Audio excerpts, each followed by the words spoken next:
जब इस दुनिया में इंसानों का नामो निशान तक नहीं था, हर तरफ सिर्फ खामोशी थी, ना कोई जानवर, ना कोई जिंदगी का निशान।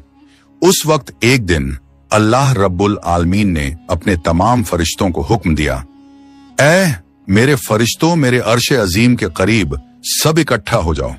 अल्लाह रब्बुल आलमीन का हुक्म मिलते ही बेहिसाब फरिश्ते रोशनी की तरह चमकते हुए उस जगह हाजिर हो गए। तब अल्लाह ताला ने फरमाया, मैं जमीन पर अपना एक नुमाइंदा भेजना चाहता हूं। यह सुनकर फरिश्ते हैरान हो गए। उनकी पेशानियों पर सवाल थे और दिलों में तज्जुब। उन्होंने अदब से अर्ज किया, ऐ हमारे परवरदिगार, क्या आप ऐसी मखलूक को जमीन पर भेजना चाहते हैं जो वहां फसाद करेगी, खून खराबा मचाएगी? हालांकि हम तो हर वक्त आपकी तस्बीह और इबादत में मशगूल रहते हैं, फिर नया खलीफा बनाने की क्या जरूरत है? उनकी बात सुनकर अल्लाह रब्बुल आलमीन ने फरमाया, ऐ मेरे फरिश्तों, मैं वो जानता हूं जो तुम नहीं जानते। कौन मेरी इबादत करेगा और कौन नाफरमानी, इसका इल्म सिर्फ मेरे पास है। मैंने तुमसे मशवरा नहीं मांगा, सिर्फ बताया है। अल्लाह ताला की ये बात सुनते ही फरिश्तों के दिल कांप उठे। उन्होंने अपनी गलती महसूस की और फौरन तौबा कर लिया। फिर सजदे में गिरकर अल्लाह से माफी मांग ली। फिर अल्लाह ताला ने अपने 4 अजीम फरिश्तों को बुलाया, हजरत जिब्राइल, हजरत मिकाइल, हजरत इसराफील और हजरत इजराइल अलैहिस्सलाम। हुक्म मिलते ही अल्लाह रब्बुल आलमीन की बारगाह में हाजिर हुए। सबसे पहले अल्लाह ने हजरत जिब्राइल अलैहिस्सलाम को हुक्म दिया, ऐ जिब्राइल, जमीन पर जाओ और वहां से एक मुट्ठी मिट्टी लेकर आओ, जिससे मैं अपना खलीफा पैदा करूंगा। हजरत इजराइल अलैहिस्सलाम जमीन पर तशरीफ लाएं और मिट्टी उठाने लगे, मगर मिट्टी रोने लगी। गिड़गिड़ाकर बोली, ऐ जिब्राइल, मुझे कहां ले जा रहे हो? जिब्राइल अलैहिस्सलाम ने फरमाया, मैं तुम्हें अल्लाह के पास ले जा रहा हूं। वो तुमसे एक ऐसी मखलूक पैदा करेंगे जो जमीन पर उनका नुमाइंदा होगी। ये सुनते ही मिट्टी और ज्यादा रोने लगी और बोली, ऐ जिब्राइल, मुझे मत ले जाओ। मुझसे जिन इंसानों को पैदा किया जाएगा वो अल्लाह की नाफरमानी करेंगे। फिर जब अल्लाह का अजाब उतरेगा तो मैं भी तो उनके जिस्म में रहूंगी। वो अजाब मुझे भी झेलना पड़ेगा और अल्लाह के अजाब को सहने की ताकत मेरे पास नहीं है। मेरी तरफ से अल्लाह से माफी मांग लेना। मिट्टी की यह दर्द भरी पुकार सुनकर हजरत जिब्राइल अलैहिस्सलाम खाली हाथ वापस लौट आए और अल्लाह के दरबार में जाकर पूरी बात बयान कर दी। फिर अल्लाह ताला ने हजरत मिकाइल अलैहिस्सलाम को भेजा। वो भी जमीन पर तशरीफ लाएं, मगर मिट्टी ने उसी दर्द से फरियाद की और मिकाइल अलैहिस्सलाम भी खाली हाथ लौट आए। इसी तरह हजरत इजराफील अलैहिस्सलाम भी जमीन पर तशरीफ लाएं, मगर मिट्टी की आह सुनकर उनका दिल भी पिघल गया और वो भी मिट्टी उठाए बिना ही लौट आए। तीनों फरिश्ते खाली हाथ वापस आ गए। आखिरकार अल्लाह रब्बुल आलमीन ने हजरत इजराइल अलैहिस्सलाम को जमीन पर भेजा। जब इजराइल अलैहिस्सलाम जमीन पर तशरीफ लाएं तो मिट्टी ने फिर वही इल्तिजा की और बोली, ऐ इजराइल, मुझे मत ले जाओ, मुझे यहीं छोड़ दो। लेकिन इजराइल अलैहिस्सलाम ने फरमाया, ऐ मिट्टी, मैं तुम्हारी बात पर लौट नहीं सकता, क्योंकि मुझे अल्लाह का हुक्म मिला है और मैं अपने रब के हुक्म की खिलाफ वर्जी कभी नहीं करूंगा। यह कहकर उन्होंने मिट्टी उठाई और अल्लाह के दरबार में लौट आए। अल्लाह ताला ने बहुत खुश होकर फरमाया, ऐ इजराइल, क्योंकि तुमने मेरा हुक्म पूरा किया, मैं तुम्हें एक खास जिम्मेदारी देता हूं, इंसानों की रूहें कब्ज करने की जिम्मेदारी। इजराइल अलैहिस्सलाम ने अर्ज किया, ऐ अल्लाह, जब मैं इंसानों की रूह निकालूंगा तो उनके घर वाले मुझसे नफरत करेंगे और मुझे ही इल्जाम देंगे। अल्लाह ताला ने फरमाया, तुम फिक्र मत करो, हर मौत के लिए मैं अलग अलग सबब बना दूंगा। कोई बीमारी से जाएगा, कोई हादसे से, तो कोई बुढ़ापे से। लोग तुम्हें इल्जाम नहीं देंगे।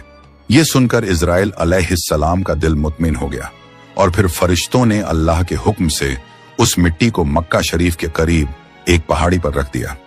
बरसात की बूंदों से वो मिट्टी भीगती रही, धूप से सूखती रही और यूं कई साल गुजर गए। आखिर अल्लाह की कुदरत से उसी मिट्टी से हजरत आदम अलैहिस्सलाम का पुतला बन गया। अल्लाह ने फरिश्तों को हुक्म दिया, इस जिस्म को जन्नत में ले जाओ। फरिश्तों ने अदब से हुक्म माना और आदम अलैहिस्सलाम के जिस्म मुबारक को उठाकर जन्नत में ले गए और फिर लंबे अरसे तक वो जिस्म वहीं पड़ा रहा, बिना रूह के, बिल्कुल बेजान। फरिश्ते उसके करीब आते और उसे गौर से देखकर कहते, यही है वो जिस्म, यही होगा अल्लाह ताला का खलीफा जमीन पर। मगर फरिश्तों का सरदार आजाजील, जो उस वक्त तक शैतान नहीं बना था, वो हमेशा हंसता, ताने मारता और आदम अलैहिस्सलाम के जिस्म का मजाक उड़ाता। वो सरदार था, इसलिए कोई फरिश्ता उसे कुछ कहने की हिम्मत नहीं करता।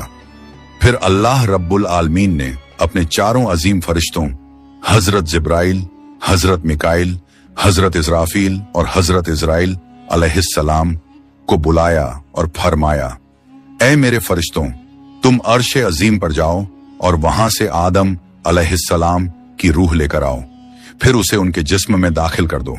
अल्लाह रब्बुल आलमीन का हुक्म मिलते ही चारों फरिश्ते अर्श अजीम की तरफ रवाना हो गए। उन्होंने आदम अलैहिस्सलाम की मुबारक रूह को कीमती हीरे जवाहरात से सजे एक खूबसूरत प्याले में रखा और अदब के साथ उनके जिस्म के पास ले आए। उस वक्त आसमान के तमाम फरिश्ते खुशी से झूम उठे। हर तरफ नूर ही नूर था। सब मिलकर उस पाक मौके में शरीक हुए। लेकिन वही अजाजील, जो बाद में इब्लीस बना, अल्लाह के इस फैसले से बिल्कुल खुश नहीं था। उसके दिल में तकब्बुर की चिंगारी सुलगने लगी थी। फिर अल्लाह ताला ने हुक्म दिया, ऐ आदम, अब रूह तेरे जिस्म में दाखिल हो जाए। और बस उसी लम्हे आदम अलैहिस्सलाम की रूह उनके जिस्म मुबारक में दाखिल कर दी गई। जैसे ही रूह ने जिस्म को छुआ, उनके अंग अंग में जान दौड़ गई। उनकी आंखें खुली, हाथ पांव हिले और जिस्म जिंदा हो गया। धीरे धीरे वो उठकर बैठ गए और उनकी जबान से पहली सदा निकली, अल्हम्दुलिल्लाह। ये लफ्ज सुनकर अल्लाह रब्बुल आलमीन बहुत खुश हुए। आदम अलैहिस्सलाम ने अपनी पहली नेमत मिलने पर शुक्र अदा करने के लिए 2 रकत नमाज अदा की। जब उनकी नमाज मुकम्मल हुई तो हीरे जवाहर और सोने चांदी से सजा एक खूबसूरत तख्त लाया गया। अल्लाह के हुक्म से हजरत आदम अलैहिस्सलाम उस तख्त पर बैठ गए और फरिश्ते चारों तरफ इज्जत और मोहब्बत से झुके हुए थे। फिर अल्लाह ताला ने फरमाया, ऐ मेरे फरिश्तों, आदम को इज्जत दो और उन्हें सजदा करो। अल्लाह का हुक्म मिलते ही करोड़ों फरिश्ते सजदे में गिर पड़े। हर तरफ नूर का सैलाब फैल गया। जब फरिश्तों ने सजदे से सिर उठाया तो देखा सिर्फ अजाजील खड़ा रह गया। बाकी सब आदम अलैहिस्सलाम को सजदा कर चुके थे, मगर अजाजील के चेहरे पर नफरत और घमंड साफ झलक रहा था। तब अल्लाह ताला ने अजाजील की तरफ रुक करके फरमाया, ऐ अजाजील, तूने मेरा हुक्म क्यों नहीं माना? अजाजील ने घमंड भरे लहजे में कहा, आपने आदम को मिट्टी से पैदा किया और मुझे आग से बनाया। आग की फितरत तो ऊपर उठने की है और मिट्टी की फितरत नीचे गिरने की। तो अगर किसी को सजदा करना चाहिए तो आदम को मुझे करना चाहिए। अजाजील की ये बात सुनकर अल्लाह रब्बुल आलमीन का गजब भड़क उठा। अल्लाह ने फरमाया, ऐ नाफरमान, तू यहां से निकल जा। तूने मेरा हुक्म नहीं माना। आज से तू हमेशा के लिए लानत और सजा का हकदार बन गया।